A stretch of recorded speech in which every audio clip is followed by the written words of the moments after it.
क्या आपने कभी सोचा है कि जिस घर की चार दीवारी आपको हर खतरे से बचाने के लिए खड़ी की गई हो, वही आपकी मौत की मुंह गवाह बन जाए।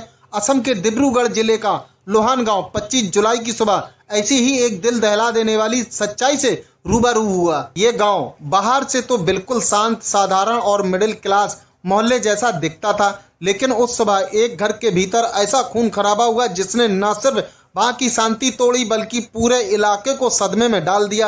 ये घर था 52 साल के जाने माने कारोबारी उत्तम गोगोई का, एक ऐसा नाम जिसे गांव में लोग इज्जत और भरोसे से याद करते थे।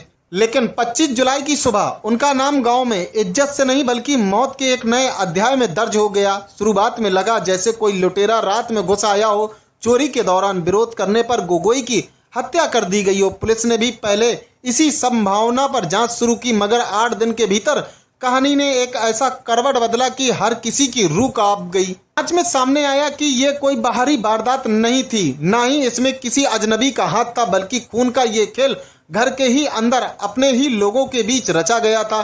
पुलिस की गहन जांच में एक एक करके ऐसे नाम सामने आने लगे जिसे सुनकर पूरा गांव हैरान रह गया। इनमें शामिल थी गोगोई की पत्नी बॉबी सोनवाल गोगोई और उनकी सिर्फ 16 साल की बेटी जो 9वीं कक्षा में पढ़ती थी। पुलिस का दावा है कि बेटी का एक 21 साल का बॉयफ्रेंड था। दिव्य ज्योति बुरा गोयंग परिवार इस रिश्ते के खिलाफ था और घर में इसको लेकर तनाव भी था, लेकिन ये तनाव महज नाराजगी पर खत्म नहीं हुआ।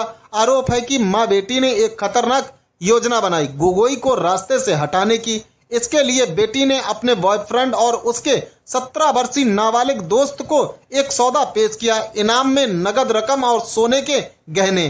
तय योजना के अनुसार एक रात ये वारदात अंजाम दी गई। हत्या के बाद पूरा घर का सामान बिखेर कर, अलमारी खोलकर और गहने गायब करके इसे चोरी जैसा दिखाने की कोशिश हुई, लेकिन पुलिस इतनी आसानी से गुमराह नहीं हुई। डिब्रूगढ़ के एसएसपी राकेश रेड्डी के नेतृत्व में पुलिस टीम ने पत्नी, बेटी और संदिग्ध लड़कों के बयान लिए।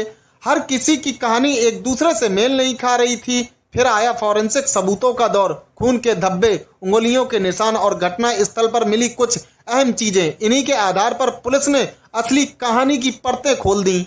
जांच में खुलासा हुआ है कि हत्या के बाद गायब किया गया सोना पुलिस ने बरामद कर लिया। इसके साथ ही 4 लोगों को गिरफ्तार किया गया। पत्नी बॉबी सोनवाल गोई, उनकी बेटी का प्रेमी दिव्य ज्योति और उसका नाबालिग साथी। शुरुआत में परिवार ने दावा किया था कि उत्तम गोगोई की मौत अचानक तबीयत बिगड़ने और हार्ट अटैक से हुई है। यहां तक कि जब उनके भाई को खबर मिली और वह घर पहुंचे तो उन्हें भी यही बताया गया, लेकिन जब उन्होंने सब देखा तो उन्हें कान के पास कट का गहरा निशान और छाती की खुली स्थिति देखकर शक हुआ। पुलिस ने सबको पोस्टमार्टम के लिए भेजा और रिपोर्ट में सामने आया कि ये कोई प्राकृतिक मौत नहीं बल्कि एक सोची समझी साजिश के तहत की गई हत्या है। धीरे धीरे पूछताछ और सबूतों के जरिए पूरी कहानी खुली, जिसने साबित कर दिया कि ये वारदात परिवार के ही अंदर की गई थी। उत्तम गोगोई का घर जो कभी हंसी खुशी और रौनक से भरा रहता था, अब खामोशी और डर का प्रतीक बन चुका है। इस मामले ने